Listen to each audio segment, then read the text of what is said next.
வணக்கம். இது புதிய தலைமுறையின் உங்கள் ஊர் உங்கள் குரல். பல்வேறு செய்திகளை பார்ப்பதற்கு முன்பாக தலைப்புச் செய்திகளை பார்க்கலாம். வேதாரண்யம் பகுதியில் இருந்து கடலுக்கு சென்ற 4 மீனவர்கள் மாயம். தொலைந்தவர்களை தேடும் பணியில் சக மீனவர்கள் தீவிரம். துப்புரவு பணியாளர்களை நியமிக்க வலியுறுத்தல். நோயாளிகளோடு இணைந்து அரசு கண் மருத்துவர் தர்ணா போராட்டம்.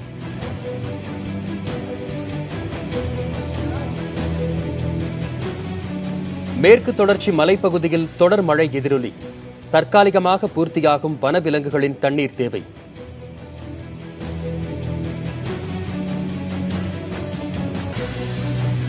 மானை சுட்டதாக கைது செய்யப்பட்டவருக்கு நிபந்தனை ஜாமீன். வனப்பகுதிகளில் உள்ள தொட்டிகளில் 1 மாதத்துக்கு தண்ணீர் நிரப்ப நீதிபதி உத்தரவு.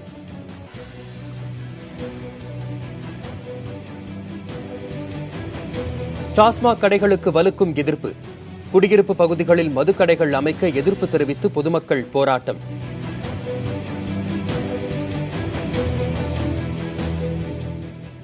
நாகை மாவட்டம் வேதாரண்யத்தில் இருந்து மீன்பிடிக்க கடலுக்கு சென்ற 4 மீனவர்களை தேடும் பணியில் சக மீனவர்கள் ஈடுபட்டுள்ளனர். வேதாரண்யம் அருகே உள்ள ஆறுகாட்டுத்துறையில் இருந்து கடந்த 13ஆம் தேதி மதியம் சிவக்குமார் என்பவருடன் அவரது படகில் கடலுக்கு சென்ற மீனவர்கள் ஸ்ரீநாத், சத்யபாலன், அருண்குமார் ஆகியோர் இதுவரை கரை திரும்பவில்லை. இதனையடுத்து அவர்களை தேடும் பணியில் உள்ளூர் மீனவர்கள் ஈடுபட்டுள்ளனர். இது தொடர்பாக கடற்கரை காவல் நிலையத்திலும் மீன்வளத்துறை அதிகாரிகளிடமும் புகார் செய்யப்பட்டுள்ளது.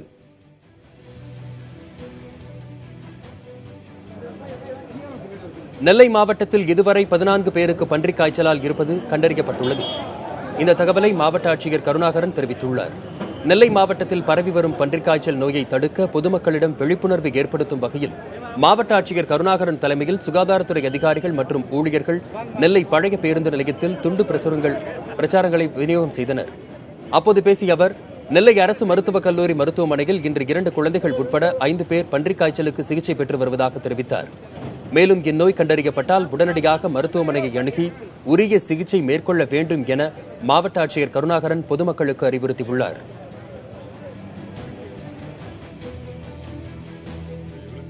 தூத்துக்குடி மாவட்டம் ஸ்ரீவைகுண்டம் அடுத்த சம்படி காலனி பகுதியைச் சேர்ந்த 50க்கும் அதிகமானோருக்கு சிக்குன்குனியா நோய் பரவி வருவது உறுதி செய்யப்பட்டுள்ளது. சம்படி காலனி, தளவாய்புரம், இடையர்காடு உள்ளிட்ட பகுதிகளில் பலர் காய்ச்சலால் பாதிக்கப்பட்டதாக கிடைத்த தகவலை அடுத்து சுகாதாரத்துறையினர் அப்பகுதியில் ஆய்வு மேற்கொண்டனர். பொதுமக்களை பரிசோதித்த மருத்துவர்கள் அவர்களுக்கு மருந்துகளை வழங்கினர். ஏரல் சுகாதாரத்துறை ஆய்வாளர் தலைமையிலான துப்புரவு பணியாளர்கள் அப்பகுதியில் தேங்கியிருக்கும் தண்ணீரை அகற்றி கொசு உற்பத்தியாகாமல் சுகாதார பணிகளை மேற்கொண்டனர்.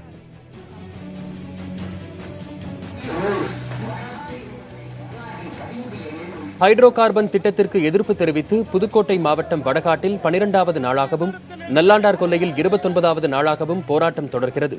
போராட்டத்தின் போது மத்திய அரசுக்கு எதிரான முழக்கங்களை எழுப்பினர். தெற்குப்பட்டி, மாங்குடிப்பட்டி உள்ளிட்ட பகுதிகளைச் சேர்ந்த பொதுமக்கள் கையில் கருப்பு கொடி ஏந்தி வந்து போராட்டத்தில் கலந்து கொண்டனர்.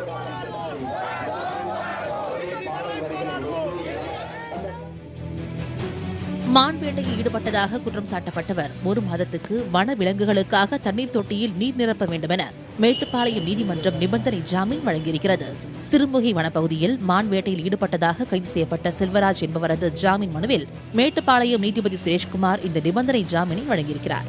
இதன்படி வனப்பகுதியில் வனத்துறையினர் உருவாக்கிய தொட்டிகளில் 1 மாதத்துக்கு தண்ணீர் நிரப்பி அதற்கான சான்றிதழை மேட்டுப்பாளையம் வனச்சரகரிடம் பெற்றுத்தரவும் அவர் உத்தரவிட்டுள்ளார். நாமக்கல் அரசு மருத்துவமனையின் கண் சிகிச்சை பிரிவில் துப்புரவு பணியாளரை நிரந்தரமாக நியமிக்க கோரி நோயாளிகளுடன் மருத்துவமனை வாயில் முன்பு மருத்துவர் தர்ணா போராட்டத்தில் ஈடுபட்டார். கண் மருத்துவ சிகிச்சை பிரிவுக்கு தினசரி 100க்கும் மேற்பட்ட பொதுமக்கள் வந்து செல்லும் நிலையில் இப்பிரிவுக்கென நிரந்தரமாக துப்புரவு பணியாளர் நியமிக்க வேண்டும், மருத்துவ உதவியாளரை பணியமர்த்த வேண்டும் என கண் மருத்துவர் ரெங்கநாதன் தொடர்ந்து வலியுறுத்தி வந்தார். தற்காலிகமாக நியமிக்கப்பட்ட துப்புரவு பணியாளரும் வேறு பிரிவுக்கு மாற்றப்பட்டதால் மருத்துவமனைக்கு வந்த நோயாளிகளுடன் சேர்ந்து மருத்துவர் ரெங்கநாதனும் தர்ணா போராட்டத்தில் ஈடுபட்டார். திருப்பூரில் இடமாற்றப்பட்ட டாஸ்மாக் கடைகளை தங்களது பகுதியில் அமைக்க எதிர்ப்பு தெரிவித்து பொதுமக்கள் மாவட்ட ஆட்சியர் அலுவலகத்தை முற்றுகையிட்டு போராட்டத்தில் ஈடுபட்டனர். திருப்பூரின் பிற பகுதிகளில் மூடப்பட்ட டாஸ்மாக் கடைகளை மாநகராட்சி பகுதியில் உள்ள மன்னரை, சத்யா காலனி, கேட்டுத்தோட்டம் போன்ற பகுதிகளில் அமைக்க அப்பகுதி மக்கள் கடும் எதிர்ப்பு தெரிவித்துள்ளனர். பள்ளிகள், கோயில்கள் நிறைந்த பகுதி என்பதால் இடையூறு ஏற்படும் என்றும் வலியுறுத்தி ஆட்சியர் அலுவலகத்தில் அவர்கள் மனு அளித்தனர். கடலூர் மாவட்டம் விருத்தாச்சலம் அடுத்த கட்டிப்பெருமாநத்தம் கிராமத்தில் புதிதாக டாஸ்மாக் கடை அமைக்க எதிர்ப்பு தெரிவித்து விருத்தாச்சலம் கோட்டாட்சியர் அலுவலகம் முன்பு கிராம மக்கள் ஆர்ப்பாட்டத்தில் ஈடுபட்டனர். அப்பகுதியில் குடியிருப்புகளும் விவசாயிகளும் நிறைந்த பகுதி எனவும் அங்கு டாஸ்மாக் கடை அமைத்தால் தொடர் போராட்டத்தில் ஈடுபடவிருப்பதாகவும் மக்கள் எச்சரித்தனர்.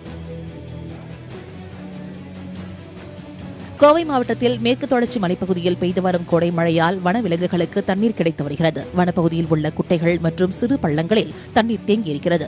மேலும் வனத்துறையினர் அமைத்த தண்ணீர் தொட்டிகளிலும் தண்ணீர் இருக்கிறது. இதனால் தண்ணீர் தேங்கிய பகுதிகளை தேடி யானைகளும் பிற வனவிலங்குகளும் கூட்டமாக வர தொடங்கியுள்ளன. வனத்துக்குள்ளேயே தண்ணீர் கிடைப்பதால் வனவிலங்குகள் தண்ணீர் தேடி ஊருக்குள் வருவது குறையும் என வனத்துறையினர் தெரிவித்துள்ளனர். டெல்லி ஜவஹர்லால் நேரு பல்கலைக்கழக மாணவர் முத்துகிருஷ்ணன் மரணத்துக்கு நீதி விசாரணை கேட்டு வேலூர் சட்டக்கல்லூரி மாணவர்கள் வகுப்புகளை புறக்கணித்து ஆர்ப்பாட்டத்தில் ஈடுபட்டனர். மத்திய அரசை கண்டித்து முழக்கமிட்ட மாணவர்கள் திடீரென சாலை மறியலில் ஈடுபட முயன்றனர். அவர்களை போலீசார் தடுத்து நிறுத்தினர். கன்னியாகுமரி மாவட்டம் சுருளோடு பகுதியில் உள்ள பள்ளியில் காட்டு தேனீக்கள் கொட்டியதில் 13 மாணவ மாணவிகள் காயமடைந்தனர். பள்ளியில் மதிய உணவு சாப்பிடும்போது திடீரென தேன்கூடு கலைந்ததில் தேனீக்கள் தாக்கின. இதில் காயமடைந்த மாணவ மாணவியர் உடனடியாக ஆம்புலன்ஸ் மூலம் ஆசாரிப்பள்ளம் அரசு மருத்துவக் கல்லூரி மருத்துவமனைக்கு கொண்டு செல்லப்பட்டனர். அங்கு அவர்களுக்கு சிகிச்சை அளிக்கப்படுகிறது.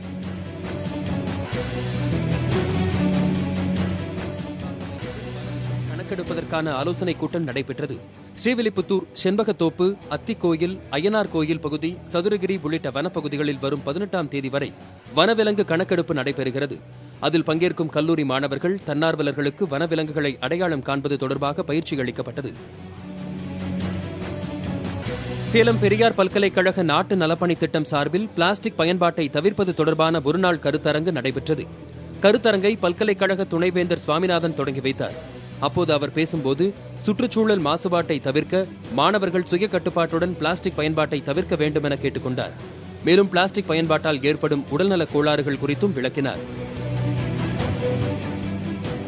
கோவையை அடுத்த எட்டிமடை பிரிவு பகுதியில் கொட்டப்பட்ட கேரள மருத்துவ கழிவுகளை அகற்ற நீதிமன்றம் உத்தரவிட்டும் தற்போது வரை அகற்றப்படாமல் இருக்கிறது. இதனால் சுற்றுச்சூழல் பாதிப்பு ஏற்படுவதாக அப்பகுதி மக்கள் கவலை தெரிவித்துள்ளனர். கடந்த ஆண்டு அக்டோபர் மாதம் கேரளத்தில் இருந்து லாரிகளில் கொண்டுவரப்பட்ட மருத்துவ கழிவுகள் இங்கு கொட்டப்பட்டன. இவற்றை அகற்ற நீதிமன்றம் உத்தரவிட்டும் தற்போது வரை அகற்றப்படாமல் உள்ளன. இது தொடர்பாக அரசு உரிய நடவடிக்கை எடுக்கவும் பொதுமக்கள் வலியுறுத்தியுள்ளனர். தேனி மாவட்டம் கம்பத்தில் பருவமழை பொய்த்து போனதால் திராட்சை விவசாயத்தில் நஷ்டம் ஏற்பட்டுள்ளதாக விவசாயிகள் கவலை தெரிவித்துள்ளனர். தமிழகத்திலே தேனி மாவட்டத்தில்தான் பன்னீர் திராட்சை விவசாயம் செய்யப்படுகிறது. இந்நிலையில் சுருளிப்பட்டி, காமைய கவுண்டன்பட்டி, அணைப்பட்டி உள்ளிட்ட பகுதிகளில் போதிய மழையில்லாத காரணத்தால் சென்னை, பாண்டிச்சேரி, கேரளா உள்ளிட்ட இடங்களுக்கு அனுப்பப்படும் திராட்சையின் அளவு சரிவு கண்டு நஷ்டம் ஏற்பட்டுள்ளதாக விவசாயிகள் கவலை தெரிவித்துள்ளனர்.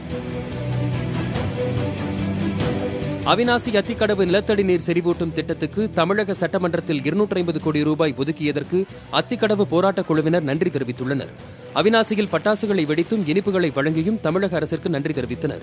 அப்போது பேசிய அத்திக்கடவு போராட்டக் குழு ஒருங்கிணைப்பாளர் வெள்ளியங்கிரி 250 கோடி ரூபாய் நிதி ஒதுக்கிய தமிழக அரசிற்கு நன்றி என்றும் இத்திட்டத்தை நடப்பாண்டிலேயே நிறைவேற்ற வேண்டும் என்றும் கோரிக்கை விடுத்தார். தேனி மாவட்டத்தில் கடந்த சில நாட்களாக பெய்து வரும் மழையின் காரணமாக நீர்நிலைகளின் நீர்மட்டம் உயர்ந்துள்ளது. தேனி மற்றும் அதனை சுற்றியுள்ள பகுதிகளிலும் மேற்கு தொடர்ச்சி மலைப்பகுதியில் பெய்து வரும் மழையினால் தேனியில் உள்ள கொட்டக்குடி ஆற்றில் நீர் வரத்து மிகவும் அதிகரித்துள்ளது. அதேபோல நகரில் உள்ள மீறுசமுத்திரம் கண்மாய் மற்றும் சின்னகுளம் கண்மாய்களுக்கு நீர்வரத்து அதிகரித்து வருகிறது. கண்மாய்களின் நீர்வரத்தினால் தேனி நகரின் நிலத்தடி நீர்மட்டம் உயர்ந்து வருகிறது.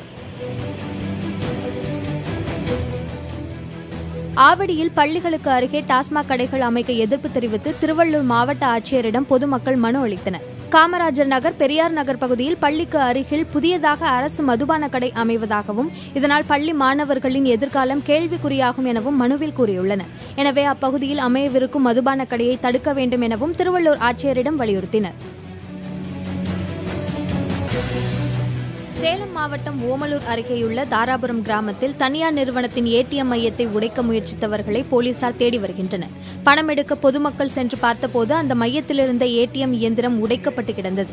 இதுகுறித்து போலீசார் விசாரணை நடத்தியதில் ஏடிஎம் இயந்திரத்தை உடைக்கும் முயற்சி தோல்வியில் முடிந்ததால் அதிலிருந்த பணம் திருடு போகாமல் தப்பியது என்று தெரிவித்தனர்.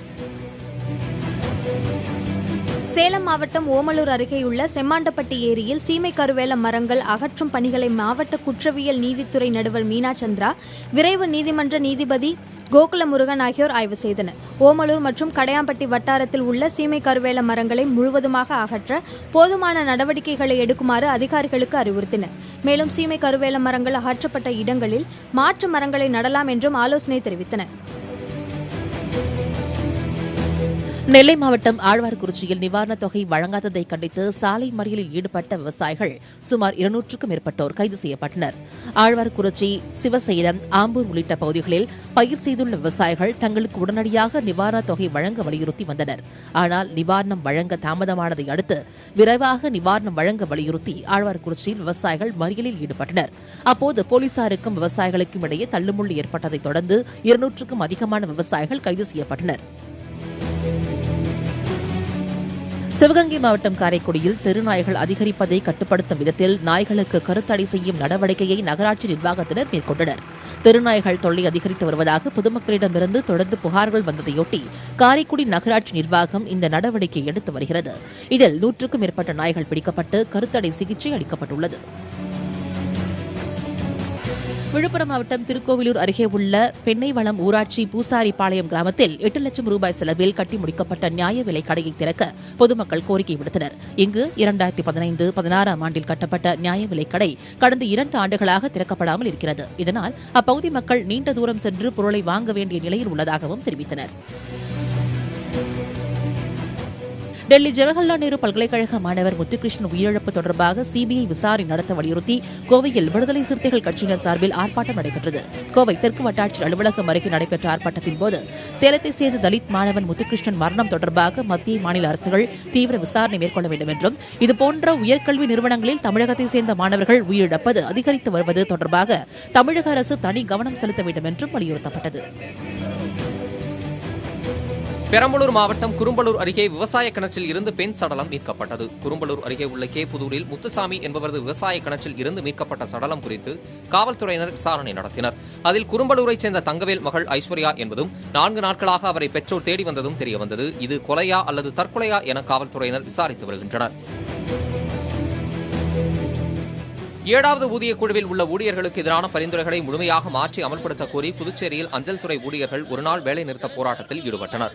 மேலும் மத்திய அரசு உடனடியாக 7வது ஊதிய குழு பரிந்துரைகளில் மாற்றம் செய்ய வேண்டும், அடிப்படை ஊதியம், வீட்டு வாடகைப்படி, அகவலைப்படி மற்றும் ஜிடிஎஸ் ஊதிய குழு பரிந்துரைகள் தொடர்பாக அமைச்சர்கள் குழு அளித்த வாக்குறுதிகளை நிறைவேற்ற வேண்டும் எனவும் வலியுறுத்தி அலுவலகத்தை மூடி ஆர்ப்பாட்டத்தில் ஈடுபட்டனர். திருச்சியில் 14 அம்ச கோரிக்கைகளை வலியுறுத்தி தமிழ்நாடு போக்குவரத்து கழக ஓய்வூதிய நல அமைப்பினர் போக்குவரத்து கழக திருச்சி மண்டல அலுவலகம் முன் காத்திருப்பு போராட்டத்தில் ஈடுபட்டனர். ஓய்வூதியத்தை அரசு ஏற்று நடத்த வேண்டும், புதிய ஓய்வூதிய திட்டத்தை ரத்து செய்ய வேண்டும், ஒவ்வொரு மாதமும் முதல் தேதி ஓய்வூதியம் வழங்க வேண்டும் என வலியுறுத்தி முழக்கமிட்டனர். கோரிக்கைகளுக்கு அரசு செவிசாய்க்கும் வரை காத்திருக்கும் போராட்டத்தில் ஈடுபடப் போவதாகவும் போராட்டக்காரர்கள் அறிவித்துள்ளனர்.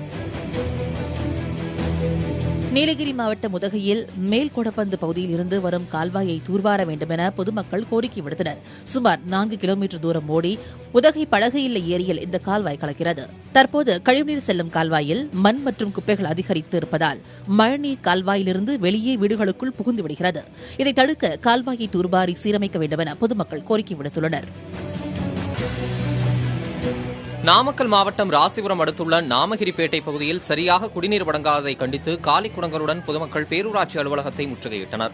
அங்குள்ள 10வது, 14வது வார்டு பகுதிகளில் 300க்கும் மேற்பட்ட குடும்பத்தினருக்கு கடந்த 2 மாதங்களாக குடிநீர் விநியோகிக்கப்படவில்லை என குற்றம் சாட்டினர். பேரூராட்சி செயல் அலுவலர் சுந்தரராஜனை பொதுமக்கள் முற்றுகையிட்டு வாக்குவாதத்தில் ஈடுபட்டனர். உடனடியாக குடிநீர் வழங்க நடவடிக்கை எடுக்கப்படும் என உறுதியளித்ததை அடுத்து முற்றுகை போராட்டத்தை மக்கள் கைவிட்டனர். கும்பகோணம் அருகே தென்னகத்து திருப்பதி என்றழைக்கப்படும் திருநாகேஸ்வரம் உப்பிலியப்பன் கோவிலில் பங்குனி திருவிழா கொடியேற்றத்துடன் தொடங்கியது. கொடிமரத்திற்கு அபிஷேகம் செய்யப்பட்டு சிறப்பு பூஜைகள் நடத்தப்பட்டன. இதில் ஏராளமான பக்தர்கள் கலந்து கொண்டு தரிசனம் செய்தனர். இங்கு 24ஆம் தேதி ஒப்பிலியப்பர் தேரில் எழுந்தருள திருத்தேரோட்டம் நடைபெற இருக்கிறது. அண்மைச் செய்திகளுக்கு தொடர்ந்து இணைந்திருங்கள் புதிய தலைமுறையோடு.